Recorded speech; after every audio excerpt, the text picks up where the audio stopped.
I need to be honest with you. I spent years of my life waiting to feel ready, waiting for someone to save me, waiting for my life to just start or to just change. And one day I caught myself in the mirror and I had this one thought, which was, what are you really waiting for? And here's what nobody tells you. Waiting is not passive. Waiting is the most sophisticated forms of self-sabotage that exists. Because while you wait, you feel like you're protecting yourself, you feel like you're being careful, but you're not protecting yourself. You're just delaying yourself. So yes, this video is about the waiting mindset / the victim mindset. And I know that if you clicked on this video, you already know what I'm talking about. Hi, my loves, I'm Liloh and welcome back on my channel.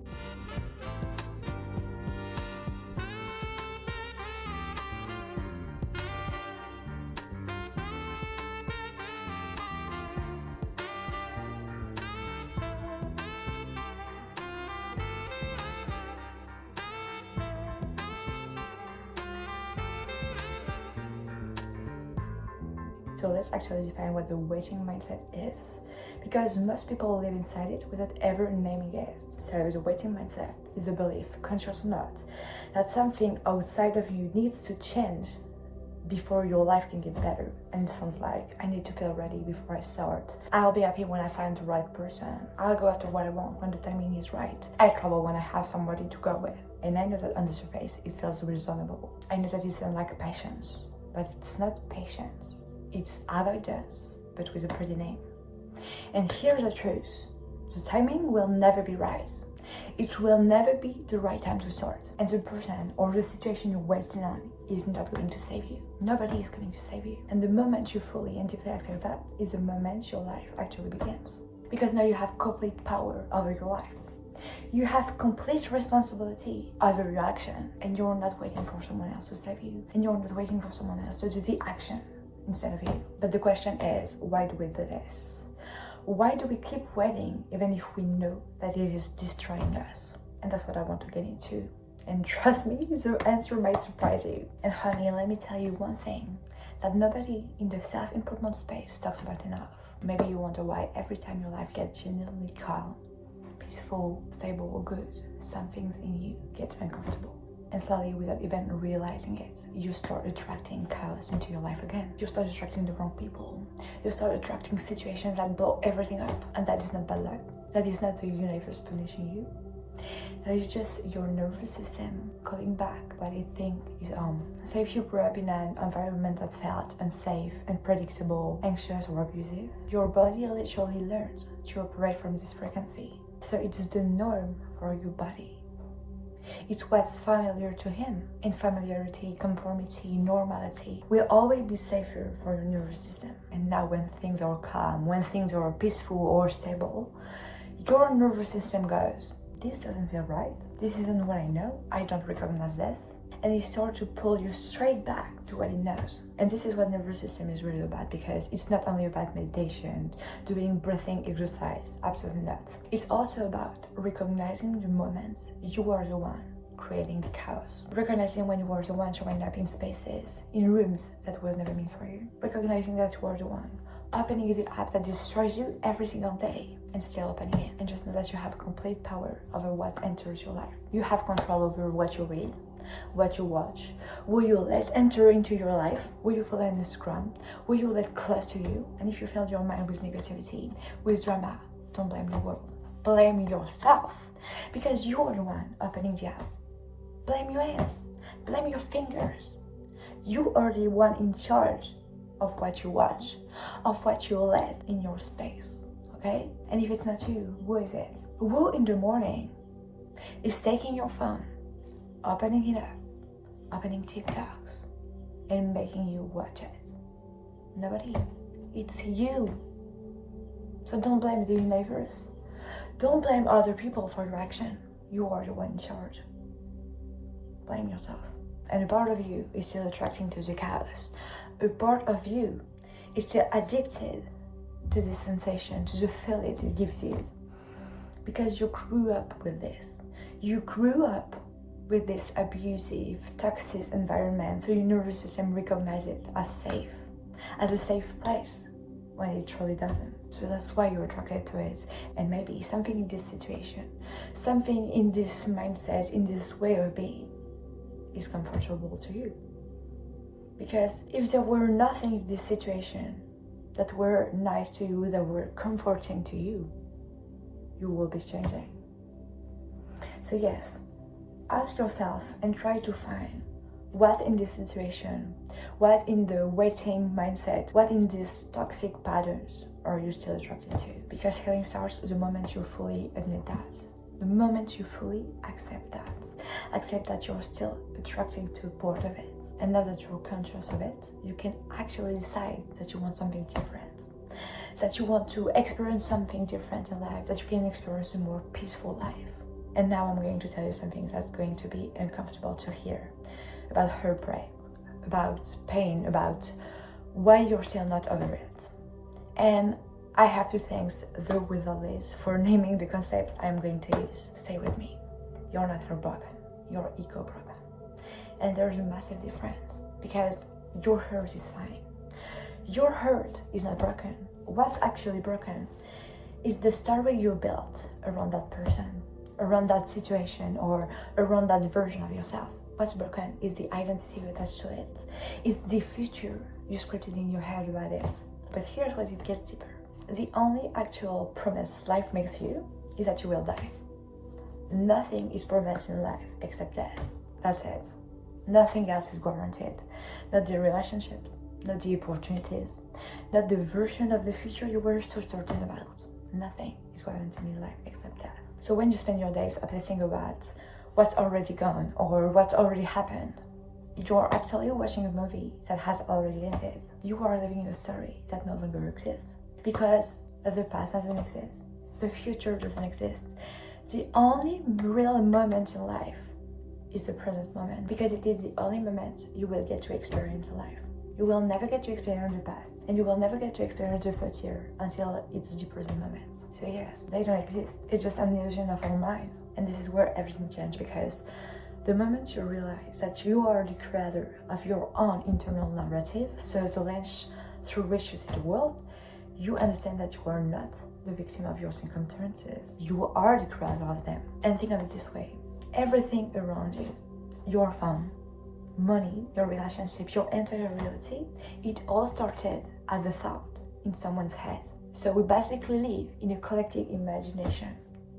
And the good news is, you can reshape yours. You can do it.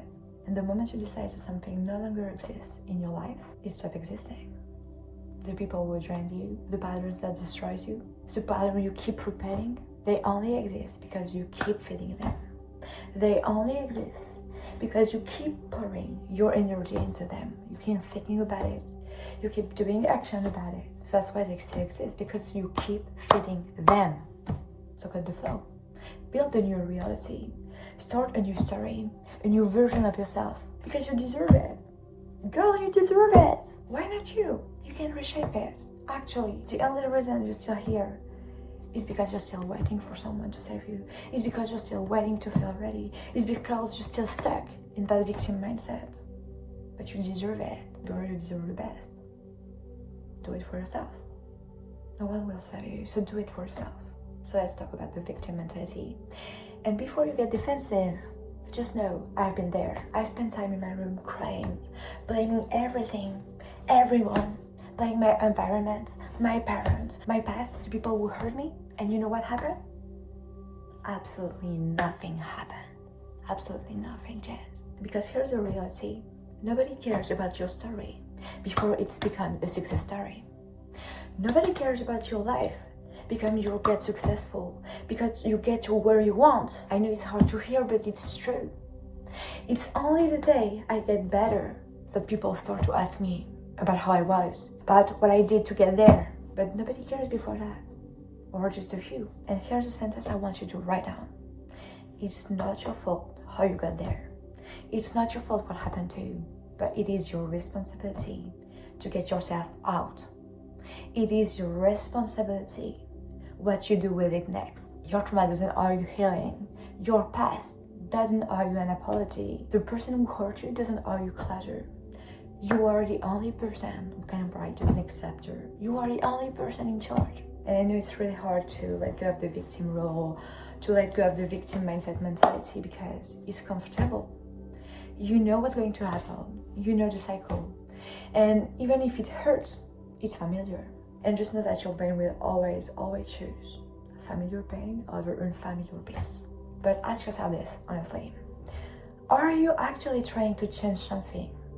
Or are you just complaining and calling self-awareness? Because there's a big difference between processing and dwelling, between healing and hiding. And if you keep staying in the same pattern, if you keep repeating the same cycle that you despise, you are not the victim of it.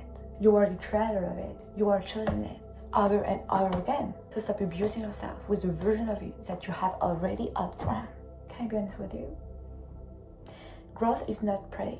Growth is not a straight line forward. No. Growth is one step forward, 2 steps back, 3 steps forward, 2 steps sideways, and 1 step back. And the people who actually transform their life are not the ones who never fail. They are the ones who decide that the fall were part of the process. They decide that the fall was part of it. And when it gets uncomfortable, because it will, just know that it doesn't mean that you're doing it wrong.